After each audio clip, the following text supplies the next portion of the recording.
Welcome to Lighting for Profits, presented by Emery Allen, with your host, Ryan Lee, your number one source for all things landscape lighting. From lighting design, install, sales, and marketing, we discuss everything you need to know to start and grow a successful landscape lighting business. All right. Welcome to Lighting for Profits, the internet's number one landscape lighting show in the world. I'm Ryan Lee, your host for the next 60 minutes. Thanks for being here. Thanks for your support. I really hope you're starting to work on your business by now. Episode number 42. Hope you're starting to get some traction, implementing some of the things that we've been sharing on the show. Had a lot of interesting guests, a lot of people adding a lot of value to the show. I'm really, really grateful. Every week I do this show, I really am filled with gratitude. So thank you so much for being here. Thank you for your willingness to support. And even if you're just doing it to support yourself and help yourself, I'm glad you're here. So thanks so much. We're going to go ahead and get started. I'm flying solo today. Co-host Steve is out of the studio today. And I got this.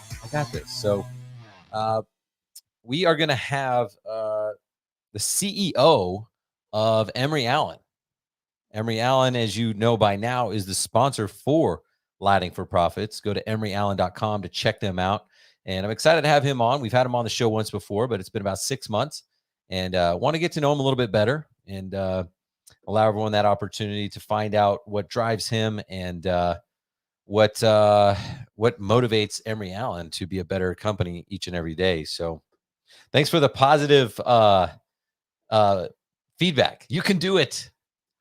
Was just listening to your podcast and got the live notification, so came over here instead. That's awesome. Oh, that's cool. Well, listen, thanks for subscribing. Maybe that means you were already subscribed. I'm not even sure how that works, but I do know this. If you guys do subscribe, that would help me out, because even if you just show up and you know it's about this time, or if you're listening to it or whatever, if you do subscribe, then more people will be, I don't even know if that's true, but it will help me, because I'm pretty sure there's some algorithm. The more people subscribe, the more people see it, all that. So what's up, Truth Seeker? How you doing? Thanks for being here. I really appreciate the support. And actually, I see you're on following me on YouTube. For some reason, I went to reply to those comments from last week after the show and was unable to find it. So I might have to figure out how that works. So, but I do appreciate you being here, and thanks for chatting.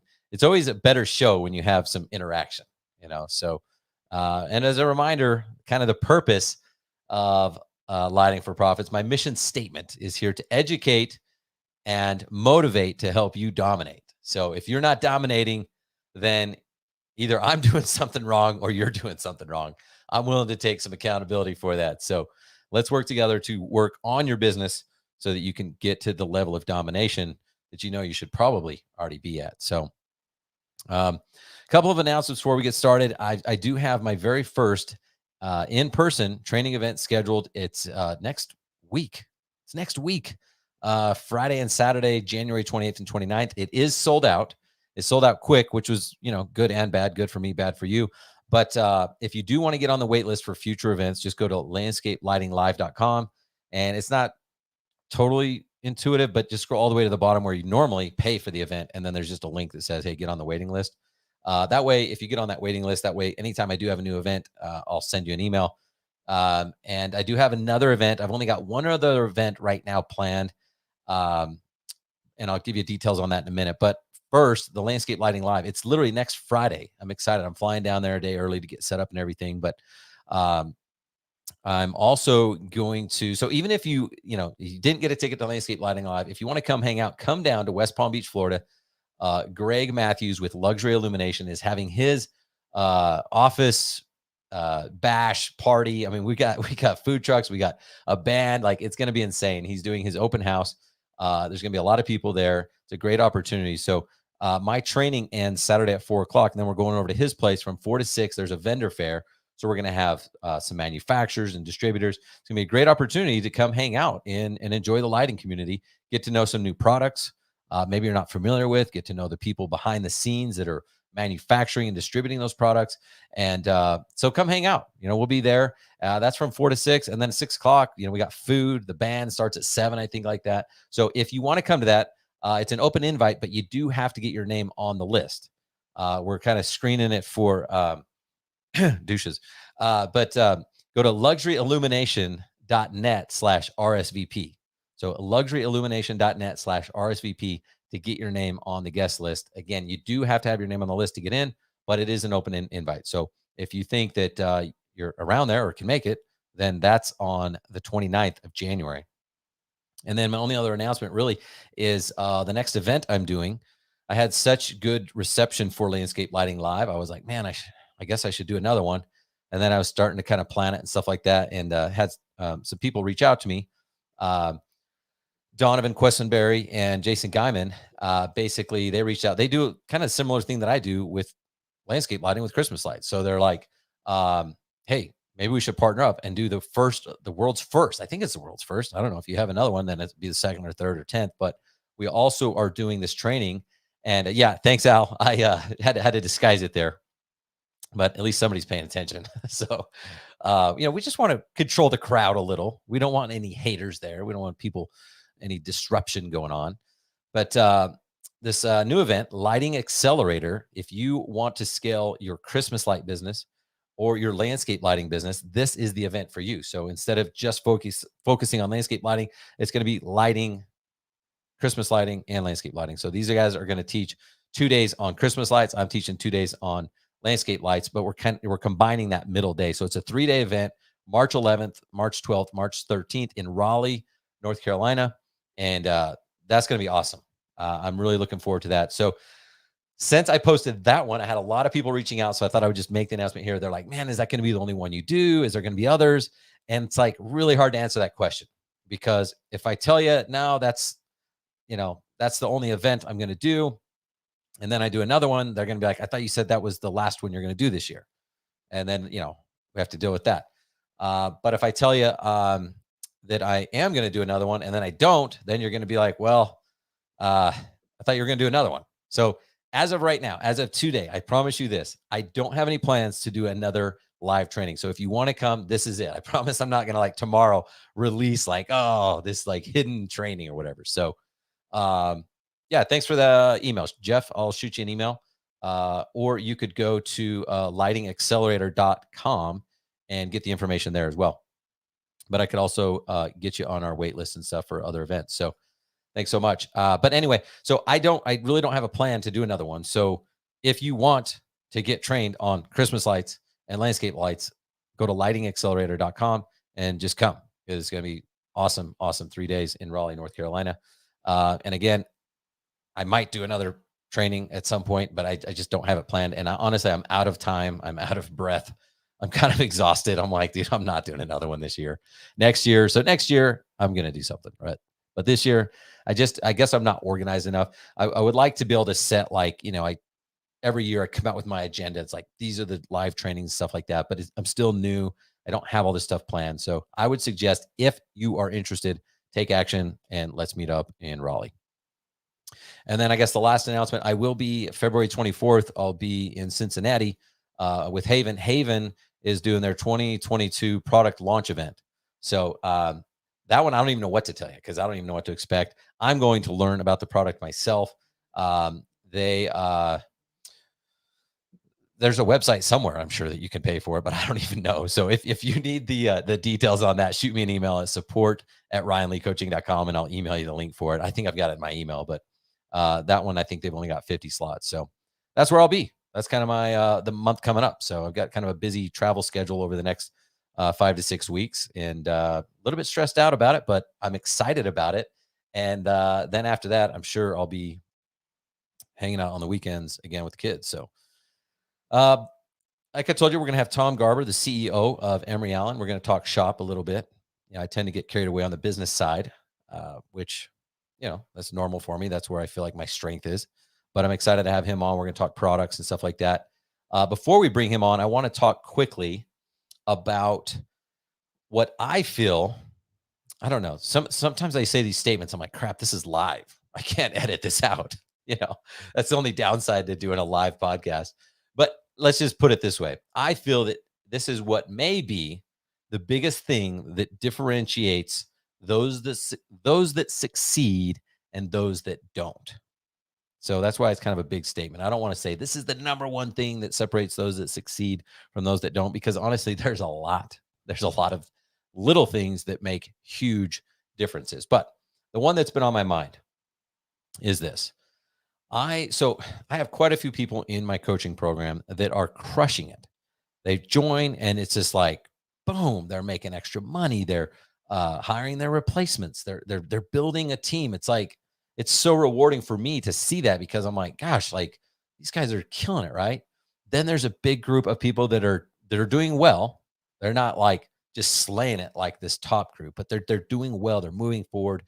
They're making more money. They are doing it. It's just a little bit slower. And then unfortunately, I hate to admit this, but there are a few people that I'm like, what? Why did you decide to join? I'm like, what are you doing? Like, I promise you, joining a coaching program does nothing for you. Just joining the coaching program and sending someone a payment, like that does nothing, right? And so what is the difference? What is the difference? Everyone in my program has the exact same content. They have the exact same information, right? The same delivery. We all have the same trainings available. We have something going on every week, whether it's a call or a training or a coaching session. There's something going on every single week. So what is the difference between those that are killing it and those that are not? Discipline. Discipline is where I'm going. And discipline is, I don't really know how to define it. I didn't look that up, but it's like, am I going to go do the thing that I feel like doing just because it's easier? Or am I going to choose to do the thing that I know I need to do in order to accomplish the goal that I have? Right. So it's easier to just work in our business. It honestly, short term, it feels like that at least, right? And so we brainwash ourselves and we're like, it's just easier. The last guy I hired, it didn't work out. I sat there and trained him for 6 months and then he's gone. So I just wasted 6 months. It's just easier to do myself. And this other employee did this and this one stole from me and, and these customers, this and that. So it's just easier. It's just easier to just keep doing what I'm doing. But does that really accomplish our goal? Right. And that is what discipline is: defining a goal and reaching that goal. And so, like I said, it's just easier to put out fires. Like we're professional firemen in our business, and women. It's just easier, it's like, why would I would rather just go deal with someone who's upset, whether it's an employer or client, rather than put in a system to prevent that fire. Right. It's just easier to do your thing rather than work on your business. I hate to say it, but it just is, right? And I wrote this in my notes the other day. I've got this planner that I've been using, which has been awesome. I usually just have like sticky notes and notepads, and I got my phone notes and everything else. But I've been using this and I really like it. And I wrote this in my notes the other day. Hate yourself enough to change. I don't know where I got that. What's up, Ray? Thanks for being here, man. Hate yourself enough to change. And I normally encourage my kids to not use the hate word. I don't really like the hate word, but in this case, I actually do. I don't know why, but I do, because it's like, if you hate yourself enough, then you're going to change, right? So it's not easy, guys. All the stuff that we have and these guests that I've had on and stuff, they haven't gotten to where they got because it was easy. But I want you to understand that it is possible. And maybe you think, man, I can't get to where you are from where you, to where you are to where you want to be. But whatever the analogy is with eating an elephant, right? How do you eat an elephant? You eat it one bite at a time, which I don't know why they did that. Like, who eats elephant? But if you were going to eat an elephant, how would you do it, right? Baby steps, Bob. Maybe you've seen that movie. And understand this, it won't be perfect. We all have, I think it's called, gosh, I don't even embarrass myself. I think it's called imposter syndrome. It might be the wrong word for this, but where we doubt ourselves, right? And it's like, should I really be doing this? Can I even do this? Like, am I even fit to be a leader? Am I fit to be a business owner? Like, maybe I should just go get a job, right? So, hey, what's up, Eduardo? Good to see you on here, buddy. We all have those doubts, and it's crazy, man. I had it when I owned my lighting business. I have it with my coaching business. You know, it like happens where it's like, man, can I do this? Like it happens. These things are normal to creep in, but the key here is discipline to find that goal and do whatever it takes to get there. And so, I want to share just 5 quick tips that can help you move toward discipline and develop discipline in your life, because you've got to move past those thoughts. You've got to move past the daily grind and putting out those fires. You've got to take action. So, hey, Melody, how's it going? Live in the imposter syndrome zone. I've learned everyone has the doubts, but you keep pushing forward. Glad you're talking about it. I know it's kind of embarrassing to talk about it, but I found that everything I'm embarrassed of, everybody else is embarrassed of too. So I guess it's not embarrassing now. Thank you. Thank you, Melody. So I found these 5 tips from various websites. I did not make these words. Maybe I made a mine or something like that, but I found some tips. So number 1, know your strengths and weaknesses. And this is huge.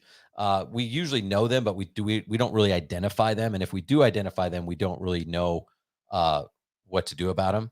So someone else taught me a while ago, do, delegate, or delete. So if you know your strengths and weaknesses, well, your strengths you're going to do.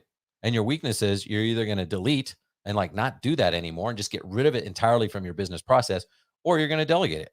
Right. So identify. And literally, when I say identify, like write this stuff down, like write down your strengths and weaknesses, do, delegate, and delete. That right there will change your life. Number 2, remove the temptations. So what are the things holding you back? I know I get bogged down with this. My salespeople got bogged down with this.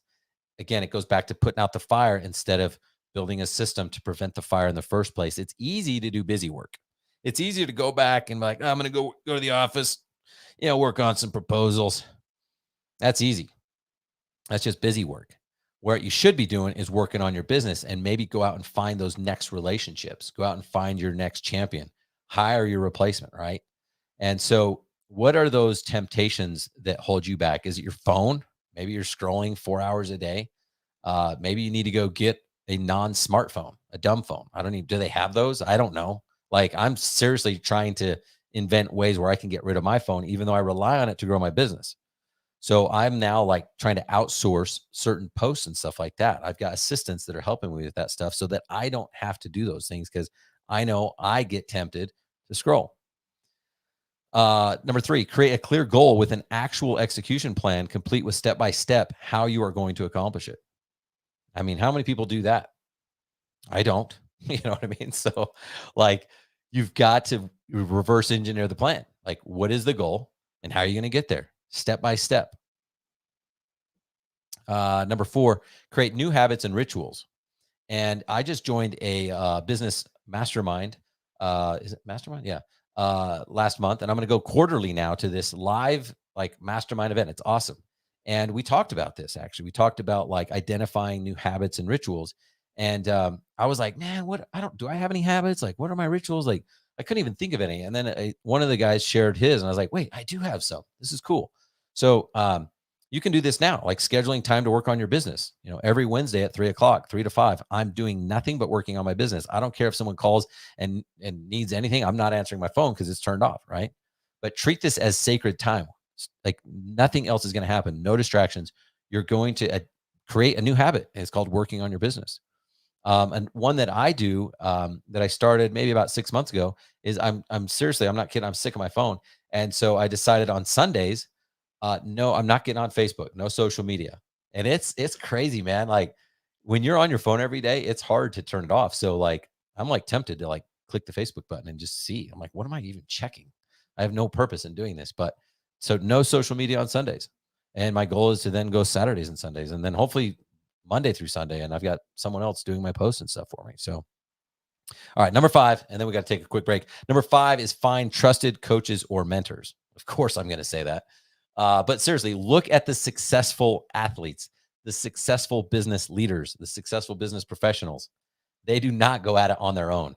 They either have partners in business, or if they are going at it alone, 100% equity or whatever, trust me, they spend a lot of money on counseling and coaches. So just remember, become a better version of yourself. Stop surviving. Okay. We do what we can to survive, but start thriving. Start having that mindset. It's like, no, I'm not just here to exist. I'm here to live. So that's what I got for you. We're going to do this. We're going to do a quick break. And then when we come back, we're going to have the CEO of Emery Allen, Tom Garber. So stick around, guys. We'll be right back.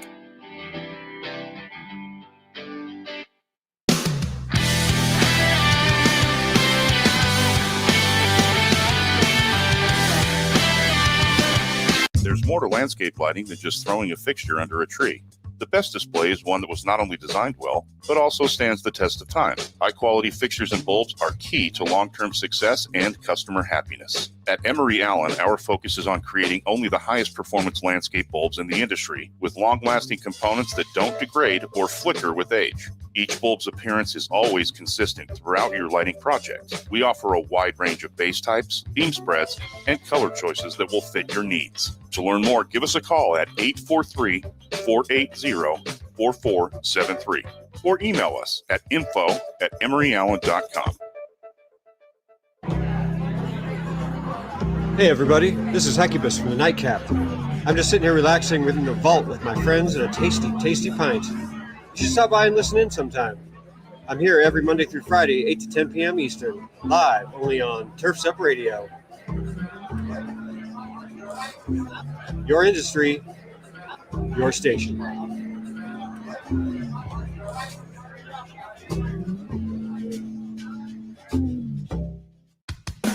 Hey, this is Jeff Hester, senior contributor and co-host of the Weekend Review here on Turf's Up Radio. Can't make it to major green industry events, but want to stay connected? Don't worry, we have you covered. Be sure to download the Turf's Up Radio app or visit our website. We'll bring you the live coverage you need to keep you up to date with everything that happens in our industry. And to find out where we'll be next, simply visit greenindustryevents.com. That's greenindustryevents.com. And always remember, Turf's Up Radio, your industry, your station.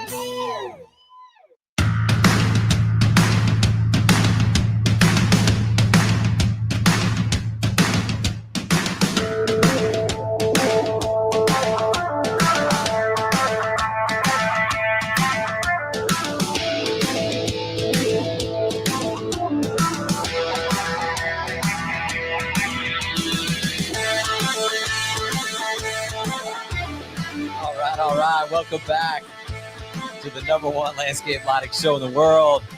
By the way, even if you're not into landscape lighting, you're going to learn a lot from the show. And it's time to welcome our guests. As soon as I figure out how to hit some buttons. What is up? There you go. Tom. How you doing, man? We're doing well. Good to see you, my friend. Living the life here. Yeah. Well, I appreciate you coming on. I know, I think it was about 6 months ago, you actually flew out here. You were my first in-person guest in the Landscape Lighting Secret Studio. So thanks for being on here virtually now. Absolutely. Have you had a live guest since? I think you're my first and only. The only thing that I've gotten close to is Steve, my co-host. He's here locally, so he'll come here. Got it. But no, you're pretty much a legend. You're the guy. Maybe we'll just do that. We won't let anyone else show up live. Sure. Be happy to come back. Yeah. What were we thinking? Why didn't you fly out here? Well, I'm excited to have you back on. And honestly, part of me feels like I owe it to you because I feel like it's like a do-over from the GIE show. I had you on and it was, oh man, I felt really bad. We had audio issues, probably video, everything. So it was bad. And I wanted to be able to talk to you about some of the things you were doing and all that. So I'm excited to have you on today so we can kind of get into some of that stuff. So thanks for putting up with me at the GIE as well. Yeah, absolutely. Well, I guess let's get started. I guess first, let's start with the beginning. So tell us about Emery Allen. How long have you guys been around and what do you do? So we started about 2015, about June of 2015. And we started Emery Allen basically because there was a problem in the lighting industry in general. In various states, across the country, mostly in California, they had certain energy regulations out there that nobody was able to meet. It's called Title 20, Title 24. And it's pretty easy to meet those requirements with standard light bulbs because of the size and all of that. But miniature lamps were a real problem. So, that was the, impetus for us to really get started and to develop a product that could meet California's Title 20, Title 24 codes. And it all has to do with, the CRI of the bulb, dimmability, flicker, life of the bulb, and all of that. There's probably about 12 different things that you have to meet. And nobody was able to meet it for miniature lamps, primarily because of the size. Where are you going to fit all the components inside of the product to do all of these things? So we worked pretty diligently on that, and we were the first, and I think even up to now, we're probably the only one that has Title 20 and Title 24 certification in the state of California for miniature lamps. Bigger lamps like MR16s and all of that, it's pretty easy. But it's when you get into these really small things that was really, really challenging for us. So I was on another podcast early on, and the guys, were asking me, he said, it's one state. It's the state of California, you can, the heck with them, but it really made us, be a better manufacturer. It made us do a much better job with the rest of our products and all the research and development that we did in order to meet Title 20 and Title 24. We took what we learned and just blew it through the rest of the product line. And at the time, the product line was, 20, 40 SKUs and all of that. And now we're probably somewhere north of 300 SKUs. And, but our initial intent, wasn't to do landscape lighting. It was, for residential, commercial types of lighting. It's 120 volt, 240, 277 volt.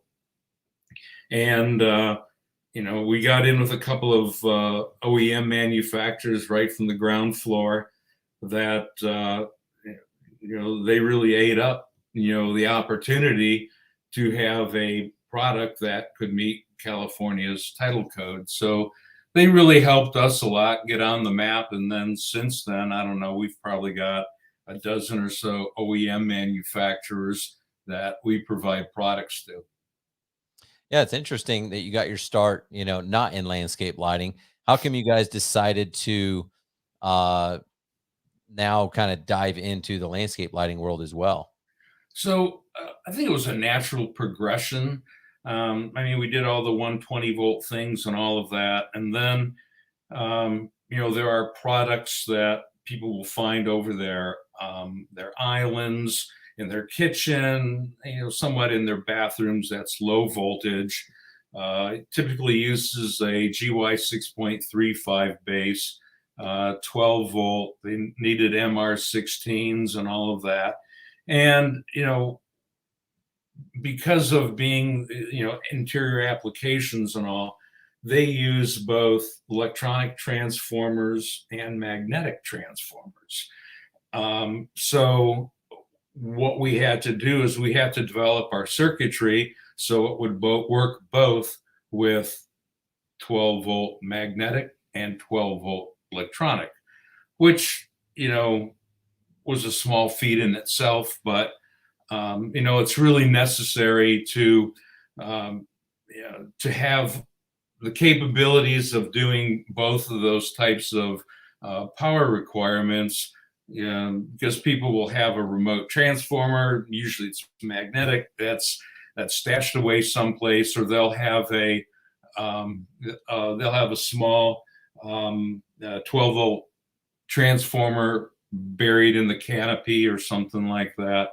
So, we developed all of that. We got all of our approvals.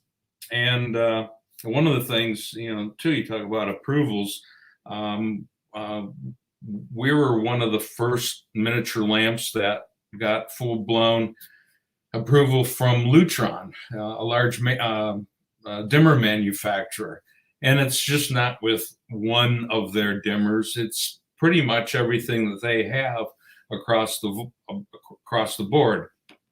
So by having the capabilities to do both electronic and magnetic, our products are both forward and reverse phase compatible.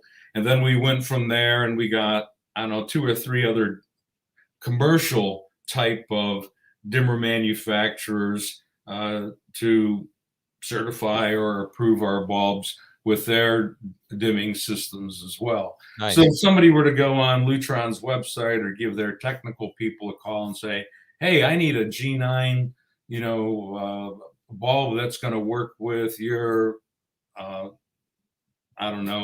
your Radio Rock RA 2 or 3 dimming system, they'd look it up and they'd see, well, Emery Allen's the only one that we approve for use with our systems. That's pretty awesome. Yeah. So are you guys working with home automation companies, or are you working with lighting companies that are working with home automation companies? No, we were working with automation companies, and I don't want to go as far as, I don't know how far, home automation goes. We're working with, the top dimmer manufacturers like a Lutron, like a Leviton, like Crestron, and some of the others, so that they'll have a panel in one part of the building, maybe it's a church or something like that they can dim and have different scenes and things like that.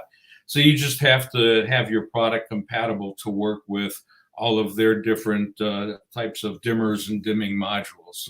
Yeah, big time. I mean, I think that piece of it is going to be a big part of I guess everything, but of landscape lighting over the next, how many years.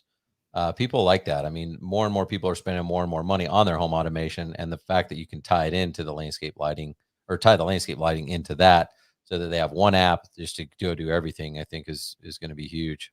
Sure, absolutely. So let's talk about you for a minute. What's your background? How did you get into lighting? It was kind of crazy. I had an opportunity to, I was living in Cleveland, Ohio at the time, and had the opportunity to go work for a company named Kichler Lighting. And, this was back in the late 80s. I think it was 89 or something like that. And Kichler hired me on. And at the time, Sam Minoff, the owner of Kichler, came to me, and Nelson Bleish, and all these guys are,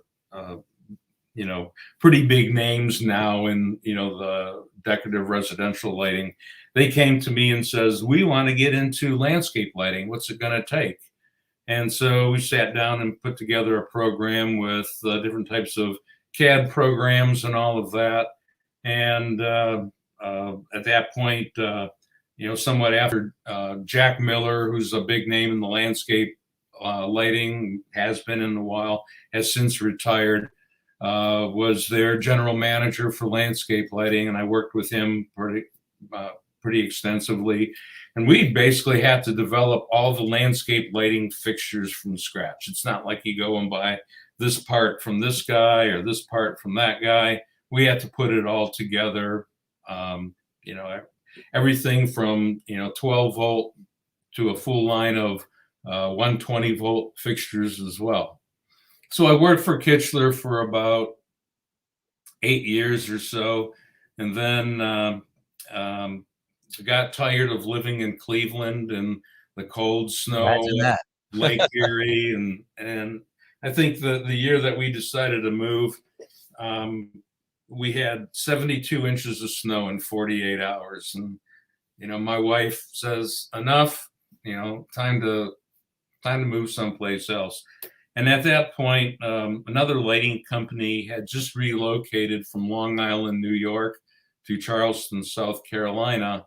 The name of the company is Quazell, and they hired me as their director of engineering, where I was everything from set up quality systems to foreign operations, set up offices overseas, and all of that. And I did that for 15 years. And I don't know, I got the itch at some point, went down to Florida to help a friend of mine start up the domestic or US version of SLV Lighting down in Tampa. Worked with him for a while.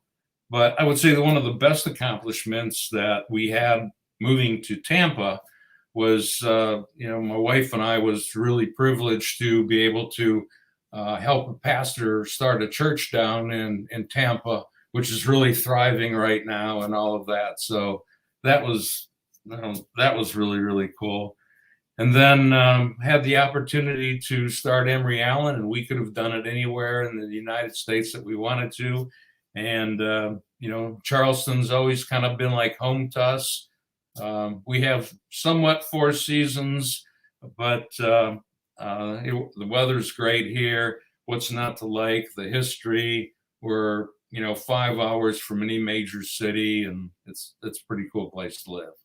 Cool. That's awesome, man. Well, you definitely got a good resume for lighting. So what we're going to do is take a quick break, and then I want to ask you, we're going to get into kind of lamps versus integrated and stuff like that, and kind of break down the pros and cons, I guess we'll say, of each of the different ones, so that our listeners can make a decision on what they think is best for them. So stick around, guys. We'll be right back.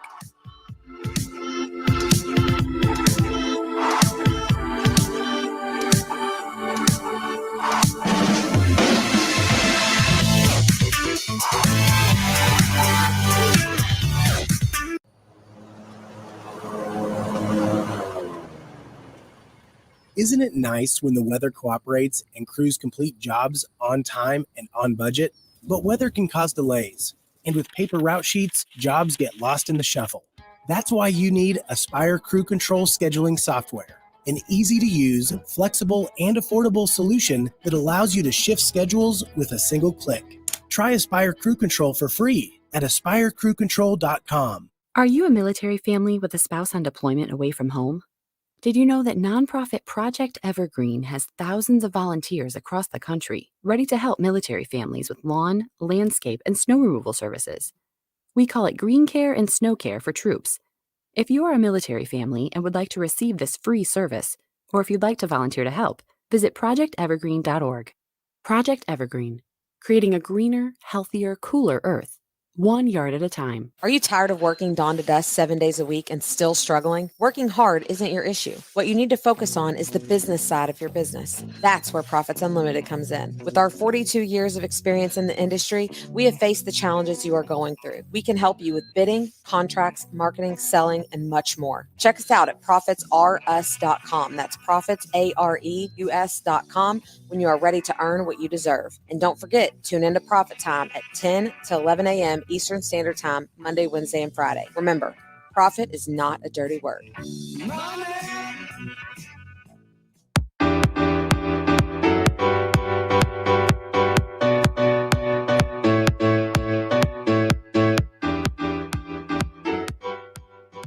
Profit is not a dirty word. I love that ad for Wayne Bowles and Profits Unlimited, because I love making money as long as it's for the right reason.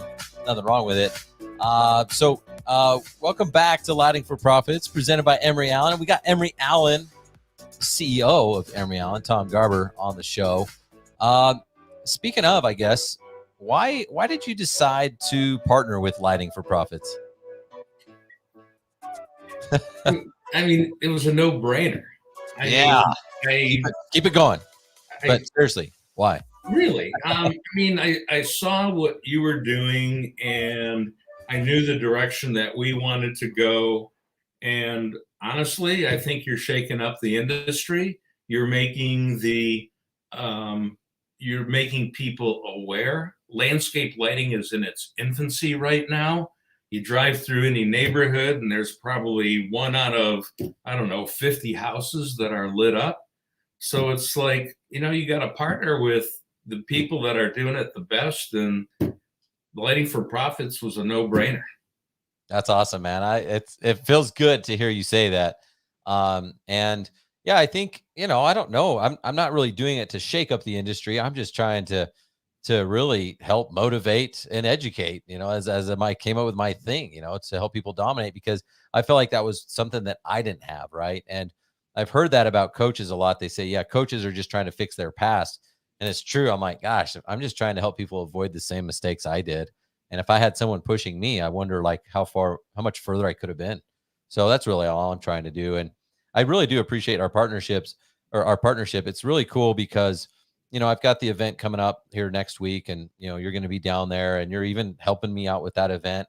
And it's like, it's so much, it is one of the best partnerships I've ever been, because it's not just a transactional, like, hey, here's your check, now say our name.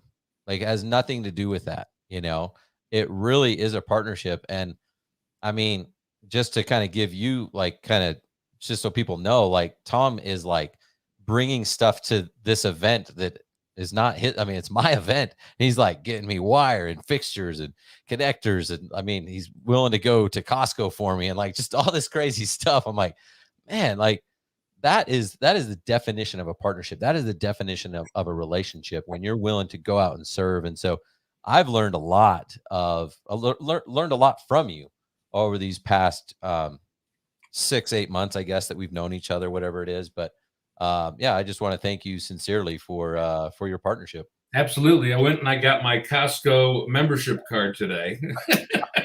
That's awesome.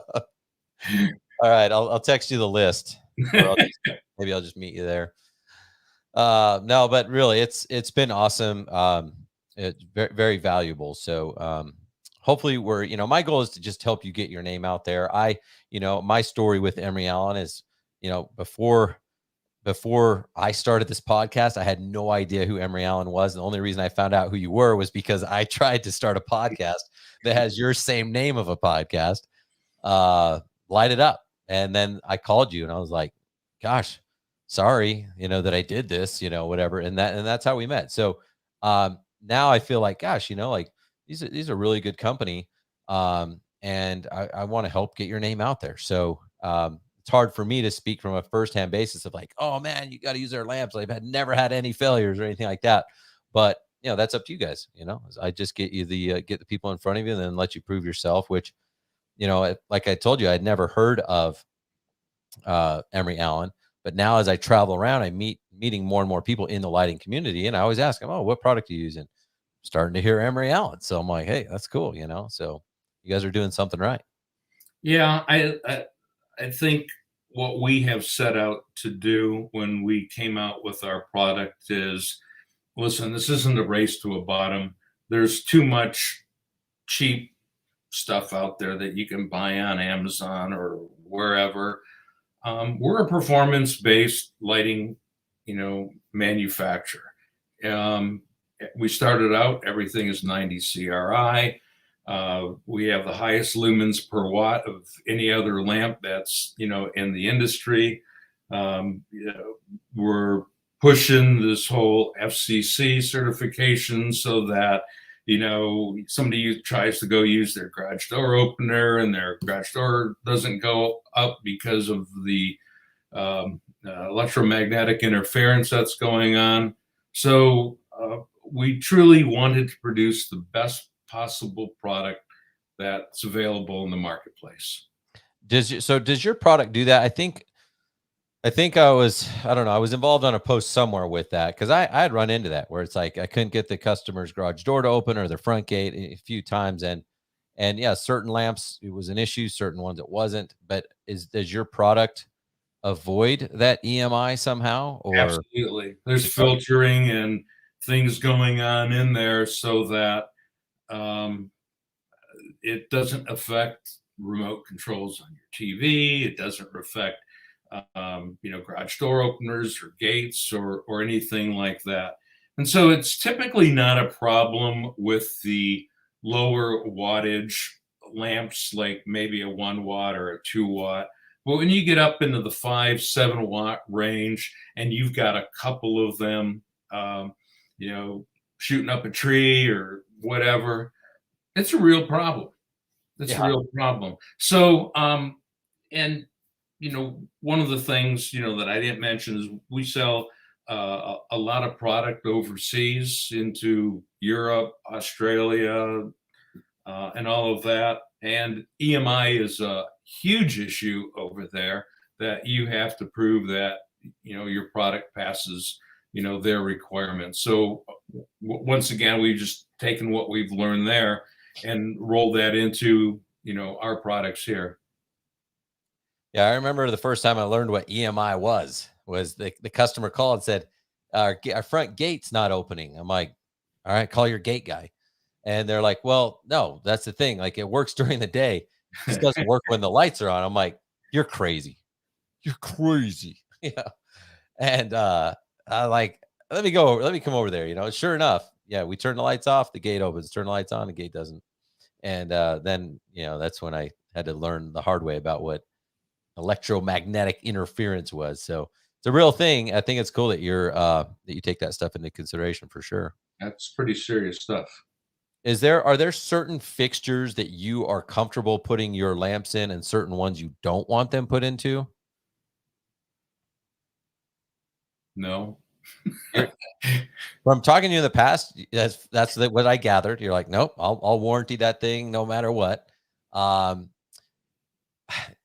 biggest thing is, and I push this because, back to my Kichler days and all of that, there was no UL standard for landscape lighting back then. And I sat on a committee, and I still sit on the UL standards committee for landscape lighting. And I see how important that is. So the biggest thing is the selections of products that people use need to be UL approved.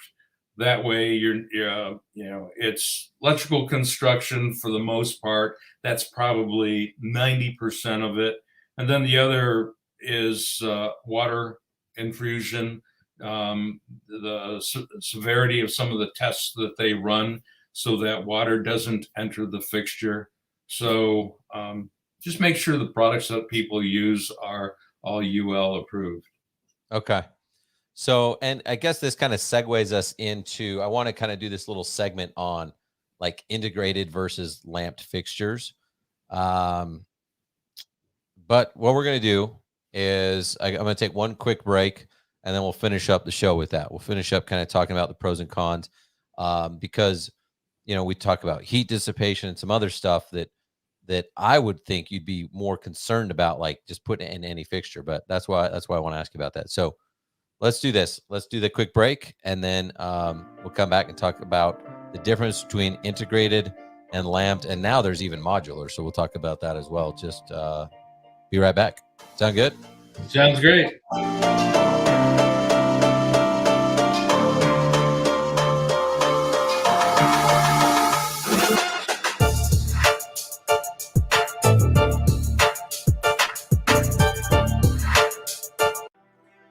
Hey, everybody, it's Brooke Ford, host of The Green Veteran here on Turfs Up Radio. Be sure to check me out every Saturday morning at 11 a.m. Eastern. You're going to hear some great one-on-one interviews with green industry professionals. We're going to talk about best business practices, highlight innovative products, and also provide some insight into some new emerging technologies in the field. That's The Green Veteran, airing each Saturday at 11 a.m. Eastern. And remember, Turfs Up Radio, your industry, your station. Saturdays, 9 a.m. to 10 a.m., The Weekend Review. The Weekend Review. Join King Darren and all of your favorite Turfs Up Radio hosts, including Hecubus, Eric, the Turf Teacher Jones, Brian. My name is not Brian. Ryan Lee, Wayne, the Prophet Bowles, One opportunity. his son Daniel, Brooke Ford, the Green Veteran, Giddy up. and many more. Join us live as we unpack the week and share what you may have missed live on Turf's Up Radio. That's the Weekend Review, Saturdays, 9 to 10 a.m. Eastern, right here on Turf's Up Radio. Your industry, your station. Yeah! Oh, yeah. Attention all pros. When you leave a deal with your clients, don't leave money on the table. Join Turf's Up Nation today and partner with pros all across the country who can help you make more money for your services that are related to your project. Landscapers need plumbers, and pool installers need hardscapers, and every combination in between. Turf's Up Nation is free. Your information is secure, and you'll be connected with other pros in the industry who want to do business with you. And not to mention property owners who need help with everything. If you think your clients don't need you and the connections you have, think again. Join turfsupnation.com today and start putting more money in your pocket for services you never knew you could. Just remember to sign up for this free service. Go to turfsupnation.com.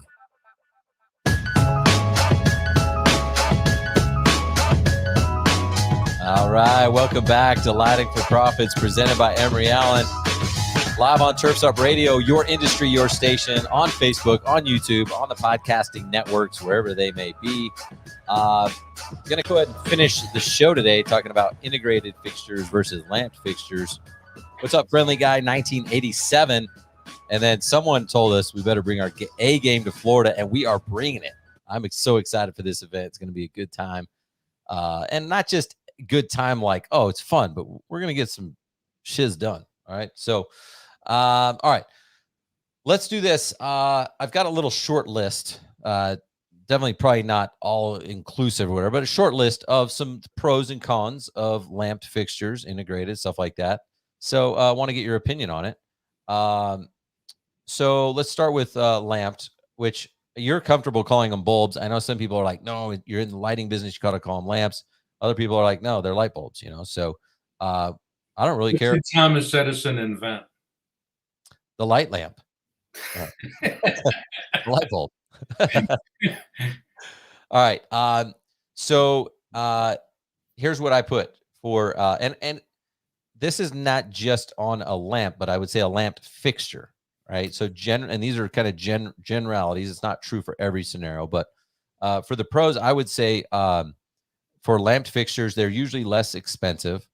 They're easier to change out in terms of, so then you can, change out your brightness, the beam spread, the color temperature, or the color, and they're easier to learn on. So like newer people in the industry tend to like these better because it's like if they get an install done and then it's like, it could be brighter here. It's like they just go put in a new lamp and solve the problem. Or maybe they thought it was 60 degree, but it really needs 40. Go change it out. Would you agree with the pros on the lamped section? Yeah, pretty much. What's interesting is that some of our more experienced, better customers are using light bulbs exclusively. They don't use any integrated unless the size of the fixture is so small that you obviously can't get a lamp in it. But the one thing also, as the foliage or whatever continues to grow or whatnot, you can put a larger lumen lamp in the fixture. Seasonal types of things when you lose the leaves on trees and things like that. Sometimes it's nice to accentuate the bark on the tree or something like that. And you wouldn't want as bright of a, so it's really easy to change things out using a lamp like that. Yep. Okay. And then the cons, I mean, should I even say there's a downside to lamps with a lamp manufacturer on the show? Can I turn you off for a second? No. I want to hear this. All right. So, gosh, this is hard. This is harder than I thought it would be. This was going way better in my head. Shorter warranty. Typically integrated is going to give you a longer warranty. Heat dissipation. I wouldn't say no heat dissipation, but less heat dissipation. More likely to leak water. easier for the homeowner to work on, and there's more companies selling these. That's my list. Of the cons? Yeah, just listed the cons. Yeah. For the lamps. For lamps. Yeah. Because like for me, every time, not every time, but I would have customers, I would go back to do maintenance and I'd be like, what the heck, what bulb is this? It's like some like Home Depot bulb in there. I'm like, what is this? Oh yeah, it went out. We just, I was at the store, I grabbed it. I'm like, what? Like, you're on a maintenance plan. Like you're paying us money to service the system. Why would you go do that? I was bored, I'm like, what? And so that became a downside to lamps for me. It was like, well, they feel like they could just go work on it, Right. And with the integrated, I felt like, no, they're not going to go mess with that. You know what I mean? So yeah, that's the thermal properties, you're 100% right. If a landscape fixture is designed properly with with the integration and all of that, it will dissipate heat great. So the challenges for us is to come up with a material that will dissipate heat, as good as you possibly can. So you're wicking all of the heat away from the LEDs. So that's why we use ceramic, because it does that. It does a very good job of that. We have taken our products and put them in a fixture, put them in a heat chamber, turned it on to 125 degrees Fahrenheit, and 6, 8, 9 months later, they're still running. Wow. But it takes an awful lot, to get to that point. As far as water goes, it goes back to that thing that I was saying about UL. Yeah. These fixtures are damp location listed, and by the code that there should no water should enter into that fixture itself. Okay. You saw our setup at the GIE with the aquarium. Yeah. That was cool. So we run these. We've done some things internally. Underwater lights. Where we just drop these in the aquarium and they've run for, 8, 9, 10 months, and there's not any problem. There's always things that you can do that will combat those types of things. Yeah. That's why I asked you earlier, like, what fixtures are you comfortable with? Because like we would have some fixtures that I think day one didn't leak, but then when we went to change, then we, you service the system over years, gaskets wear and stuff like that. And then all of a sudden there is some moisture entering in there for, there's so many different reasons why moisture could get in there, but it does. And then that causes the lamp to go out. So then is it the fixture that failed, or is it the lamp, or is it the professional? Like, who gets the blame for that when they go to submit that for warranty is kind of the reason why, in my opinion, that matters, Sure. And I think with fixtures, and I could get myself into trouble here, but you kind of get yourself, you get what you pay for. If you buy a very inexpensive MR16 fixture and all of that, that's, thin brass, whatever, versus a fixture that, is like an Aurora or a Clarolux or something like that. That's really well designed and built. Those things are tanks. So, you get what you pay for. Yeah, no, 100%. I think it's cool that you're willing. You guys' customer support's awesome. Your warranty's amazing. Obviously, you guys know your failure rates are not high and stuff like that. But that's just one of those things where I'm like, man, if I was Tom, would I be willing to just tell people like they can go put them in there? But you know your business better than me, obviously.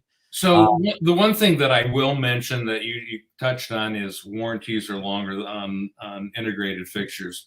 We warrant our products to L70, fully warranted to L70. That means the Department of Energy, Energy Star says when a product gets to below 70% of its original illumination, that bulb is considered dead. Yep. So we will warrant our bulbs to L70. You have a problem, we'll take care of it. How do you define L70 though? For your product? L70 is through the testing that we've done and had 30 third-party testing done, is somewhere around 36,000 hours. It's a lot of hours. I'm not going to do the math for months and years, but it is a lot of hours. And that's cool. Well, I appreciate you coming on here, man. We're already out of time, which means we're not even going to go over the pros and cons for the integrated, because you'd probably just have me list the cons. It's all about thermal management and how the fixture is designed. If somebody's just slapping in a module into a fixture without doing all the engineering, you're in for problems. Right. Well, thanks so much for coming on here again. Really appreciate your time. Really appreciate your partnership, all the information you provided for us today. And if you guys want to find out more information, just go to emeryallen.com and reach out. Tom's always available as well if you guys need to get in touch with him. I don't expect you to give your phone number out on here, but you guys can also shoot me an email at support@ryanleecoaching.com, and I'll get you in touch with him. So that's pretty much it. Thanks so much for being on here, Tom. I appreciate you, man. Thank you, Ryan. We'll see you next week. Sounds good. See you next week. All right. Keep moving forward, guys.